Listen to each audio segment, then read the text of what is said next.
Olá, gente. Eu vou falar sobre o Código de Ética Farmacêutica, tá? Então, eu vou falar um pouquinho sobre alguns pontos principais da Resolução 724, de 29 de abril de 2022. Então, o que eu vou abordar aqui nessa pequena apresentação? Eu vou abordar os pontos principais que eu acho interessante discorrer para a nossa comunidade farmacêutica, né? Principalmente para os futuros farmacêuticos que estão já prestes a se formar. E para os que já estão nesse processo, né, de metade do curso, para ter um pouquinho de ideia do digamos assim, do que nos protege, né, dos nossos direitos e dos nossos deveres também.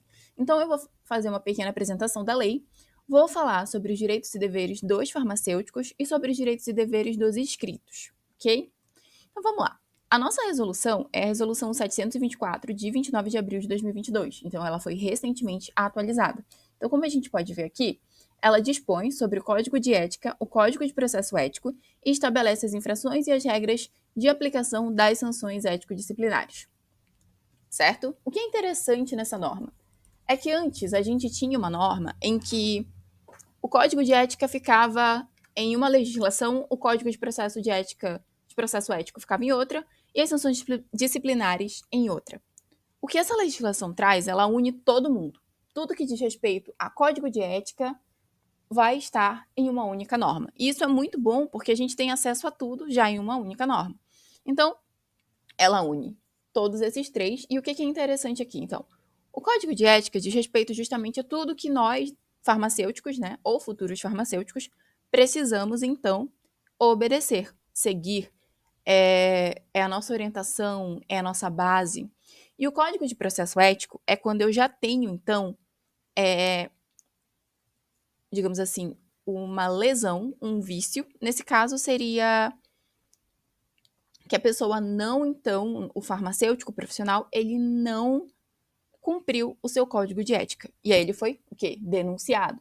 Então, esse código de processo ético vai falar como se dá todo esse processo, né, de denúncia, de apuramento, para ver se de fato aquele profissional realmente não cumpriu o que ele deveria cumprir, ou se ele está sendo acusado injustamente. Então, aqui descreve todos os processos pelos quais o profissional, né, acusado de alguma infração da lei, em como vai se dar todo esse processo.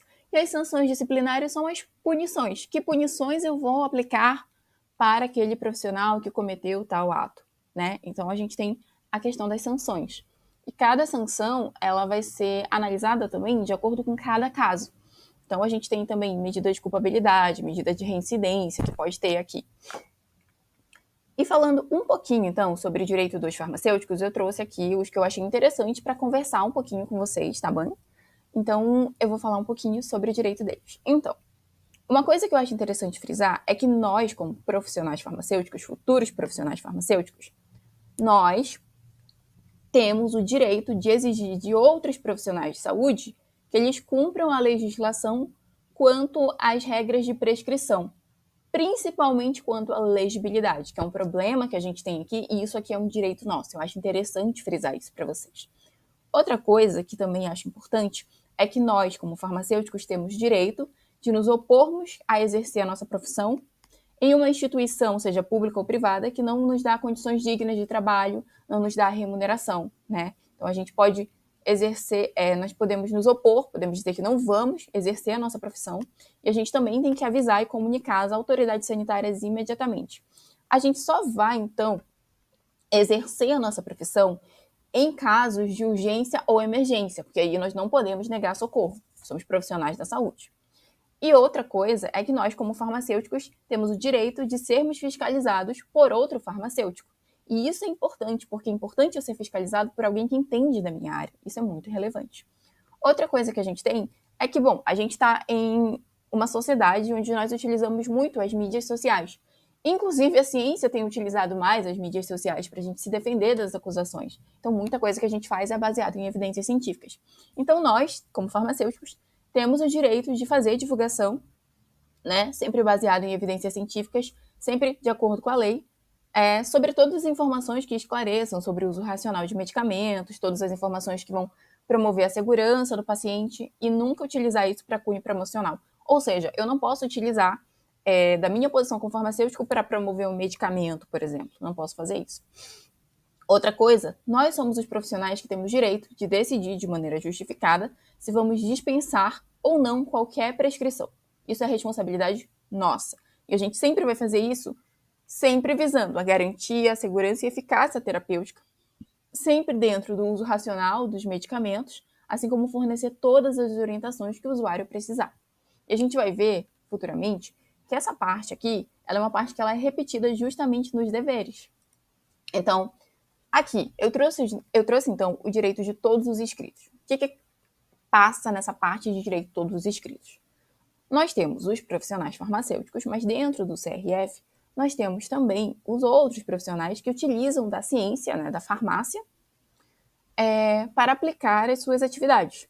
Então, nesse caso, esses direitos de todos os inscritos valem tanto para os próprios farmacêuticos quanto para os outros profissionais que não são farmacêuticos.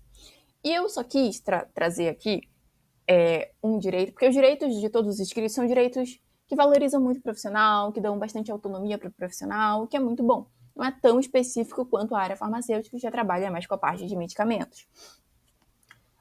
Um direito de todos os inscritos é se negar a ser filmado, fotografado e exposto em mídias sociais durante o desempenho de suas atividades profissionais. Então, durante a vacinação do Covid, nós tivemos muitas gravações de pessoas gravando, se vacinando, e não houve problema nenhum por parte daqueles profissionais, mas eles poderiam se negar, né? Não querer ser filmados. Isso é um direito, tanto dos farmacêuticos quanto de todos os inscritos. Achei interessante ressaltar. Bem, então a gente tem aqui os deveres de todos os farmacêuticos. E aí eu decidi trazer aqui alguns deveres que eu achei legal. O que é importante observar é que o farmacêutico, enquanto ele estiver inscrito no CRF, não importa se ele está exercendo ou não a profissão, ele vai ser subordinado a esses deveres. Ou seja, você é farmacêutico, está inscrito no CRF, mas você não está exercendo a farmácia. Você é subordinado a esses deveres. Então, o que a gente tem aqui? É supervisionar, nos limites da lei, os colaboradores que atuarem no exercício de suas atividades. Então, assim, nós somos os supervisores dos nossos colaboradores. Nós somos os fiscais deles. Outra coisa que seria é avaliar a prescrição, decidindo de maneira justificada pela dispensação ou aviamento. Ou seja, o que aparece lá em direitos aparece aqui em dever. É dever do farmacêutico avaliar aquela prescrição e ele pode decidir se ele vai dispensar ou não. Outra coisa, que é muito discutido também, se fala muito da importância dele, é o plano de gerenciamento de resíduos de serviços de saúde. Porque nós sabemos que resíduo de serviços de saúde em local inadequado é algo extremamente perigoso para a população, para a sociedade no geral. Então, os profissionais que têm conhecimento dessa área de biossegurança, eles precisam, então, utilizar o conhecimento deles para aplicar e criar planos de gerenciamento de resíduos de serviços de saúde. E o farmacêutico, aonde ele tiver um local que está sob sua responsabilidade, ele precisa participar da elaboração desse plano, que ele não é o único que realiza, e também sempre zelar para cumprir esse plano, ok? E outra coisa que o farmacêutico também pode fazer, ou melhor, que o farmacêutico deve fazer, é supervisionar os conteúdos que são expostos no estabelecimento onde ele trabalha nas redes sociais, nos meios de comunicação, sempre verificando se está cumprindo as normas e também se é baseado em evidências científicas, porque o farmacêutico não pode ajudar a, digamos assim, disseminar as fake news. Então isso é importante também. Ou seja, além de você trabalhar naquele local, ter todas as suas funções, enquanto você trabalha naquele local, você tem que supervisionar os conteúdos das mídias sociais que aquele local expõe. Então isso é importante, certo?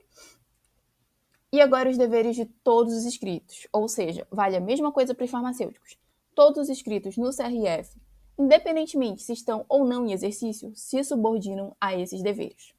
Então, uma coisa que é interessante que aconteceu durante a pandemia é que todos os profissionais de saúde, eles precisam dispor do seu serviço sem remuneração ou sem qualquer outra vantagem pessoal em caso de conflito social, em caso de catástrofe, em caso de epidemia, pandemia, em caso de algum desastre natural, que as autoridades legais, elas então chamam, elas convocam esses profissionais para atuarem, que foi o que aconteceu no caso da Covid-19. Então, nesses casos, o profissional, ele deve, então, entregar o seu serviço, porque nós somos profissionais de saúde. Então, além de todas as funções, claro, precisamos ser pagos e tal, mas em casos de catástrofes, nós precisamos estar ali à frente. É a mesma coisa que acontece numa guerra, né? Os homens são mandados, enfim, né? Para lutar na guerra, eles são convocados. Nós somos os guerreirozinhos, nós somos os soldados convocados, então, para lutar em casos de catástrofes que exponham, então, um risco de saúde pública e seja um risco muito grande.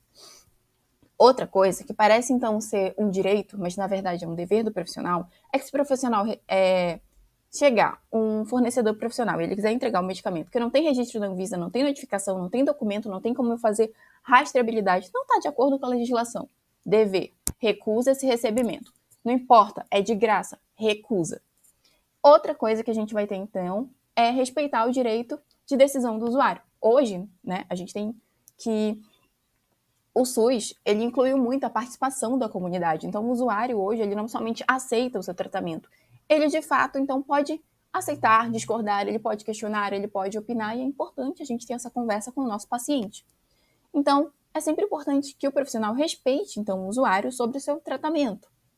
Mas existem casos em que você, como profissional, pode decidir como vai se dar a terapêutica daquele paciente, mesmo que ele não concorde com você. Esses casos são somente 2. Quando tem um laudo médico dizendo que aquela pessoa não é capaz de discernir sobre as opções de tratamento, ela não consegue, e o caso em que existe uma decisão judicial dizendo, olha, essa pessoa não pode decidir sobre o seu tratamento, ela não tem capacidade mental para isso.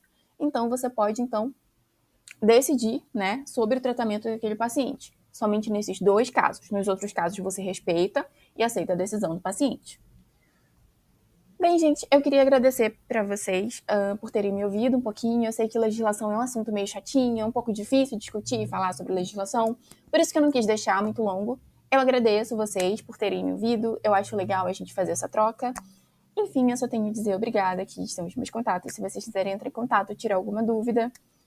E apesar de tudo, a gente precisa sempre tá um pouquinho por dentro da legislação, porque é ela que segura a gente, é ela que protege a gente, e a gente não pode negar, dizer que não sabe de tal lei, porque isso não está dentro da nossa profissão. Muito obrigada.